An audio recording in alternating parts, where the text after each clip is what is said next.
So I'm here working on the Ranger again. Got some tools out, and found out today that my computer is actually bad. At least the part that talks to the idle air control motor. Anyways, so if you look down here, you can see my PCM, ECU, engine computer, whatever you want to call it, because there's like 4 or 5 different names for this thing. But I always call these just computers, because that's really what they are. It goes in, there's a cradle that goes around it, and there's two nuts. There's one there on the bottom, which is hard to get to if you don't have the right tools. And then there's one up here on the top.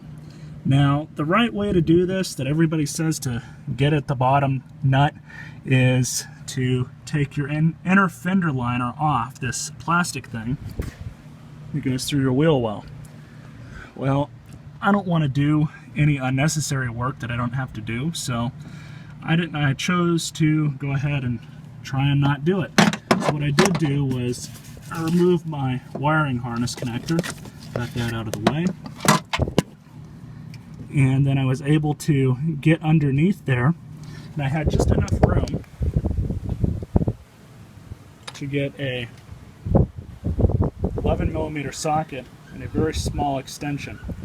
I have a really nice assortment of small extensions here, but it's one that's about this size. Now, provided your truck isn't rusty, as long as you break the seal, so to speak, or just crack it so then it starts loosening, you don't need to have your ratchet or whatever appendage you're using to remove this nut under there the whole time, because once you loosen it, you can just thread it off with your fingers like I did, and there you have it. So now I'm just going to go ahead and remove this top one right here, which I think I already loosened it up.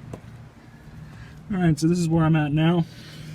Got the main connector out of the way. Also got this retainer cap. Pull this out.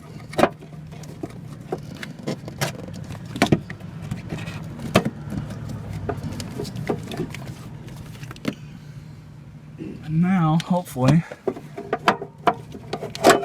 computer out of here.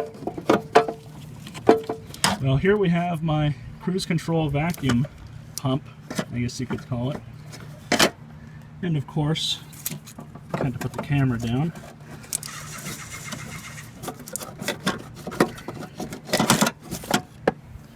And here it is. One Ford Ranger computer.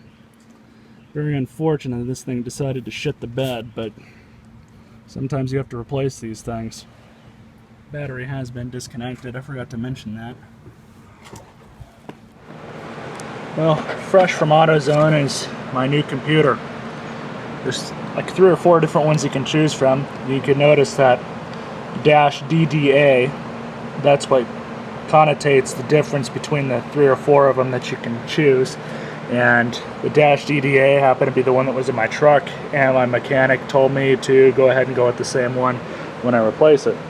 So let's go ahead and get everything ready and slap this thing back together. So in order to get this thing back in, I had to remove these 2 ground wires, oddly this time. They go in right over here. You guys can't really see that all that well.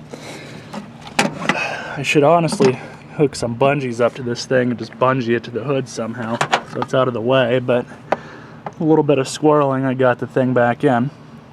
So now I just got to put the bracket back on. I lost one of these nuts down below. I think I know where it is, but I'm going to put this on the bottom anyways, so whenever I do find that nut, I can put it on the top. Now I wanted to show you guys how exactly I'm getting to this bottom bolt.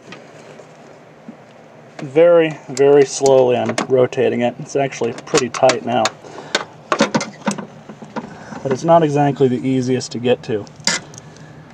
The people on the forums are saying that it's impossible unless you remove the fender liner. Well, I obviously just did this without having to do that.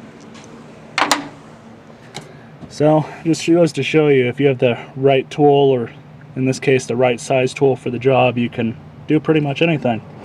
So I'm going to go ahead and reconnect these 2 grounds. I'm going to reconnect the plug for the ECU and reconnect the wiring harness, and then reconnect my cruise control box, and then we'll see where we go from there. Alright, so I'm trying to hold a camera and a flashlight at the same time, but really all I'm doing now is just reconnecting the main plug here that goes into the computer. It's kind of weird how they have this thing set up. Really awkward place. One of the things that I hate working with wiring isn't working with wiring, it's working with old wiring.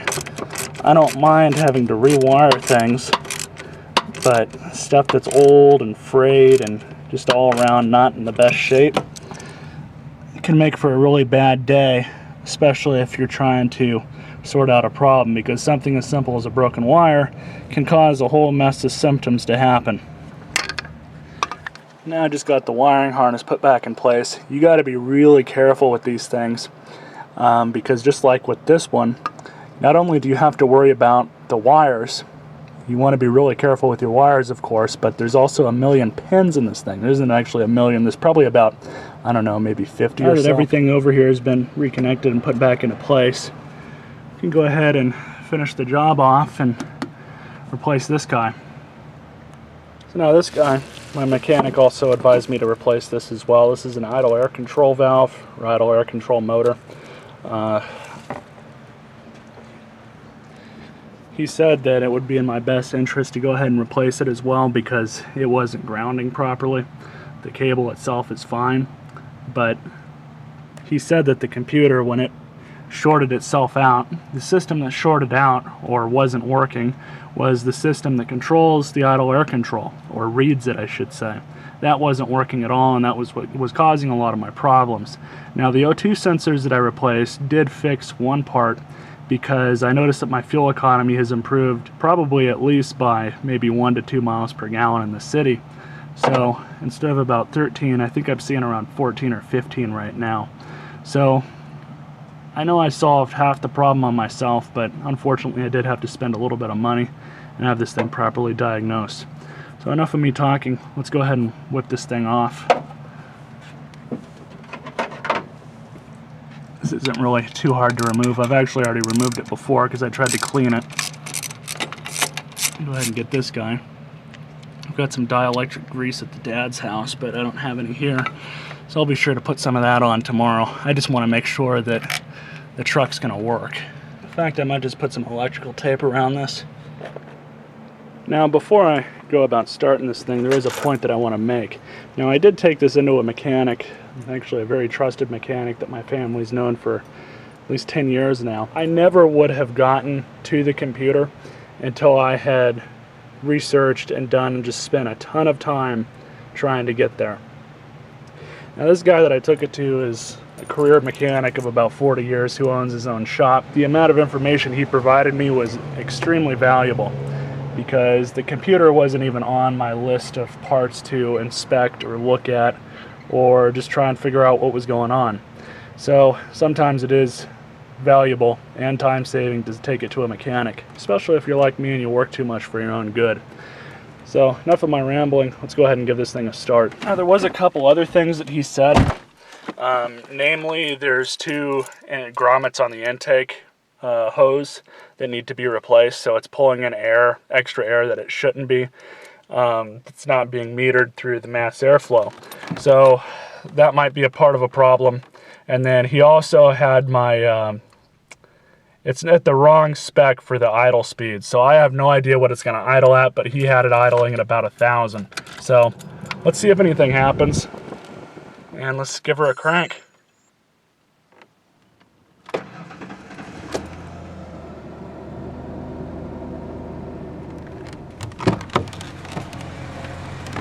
Still running a little funny, and I think that's because he's got the idle messed with a little bit. What I'm probably going to end up having to do is, these are these two grommets that he was talking about. They're really just torn up, and I should have replaced these last year because I've known that they've been messed up for a while. So I'm going to need to replace these at some point. And that's what part of the problem's coming from, at least from what he said. Seems like it's running okay though. It's not surging like it was. me doing this amount of work saved myself a few $100 anyways, so kind of happy with that. The computer was $140. The idle air control was like $40 after taxes, so it wasn't too bad. Though the core deposit on the old one was $77. So anywho, hope you guys enjoyed this video. Rate, comment, subscribe, and you all stay classy.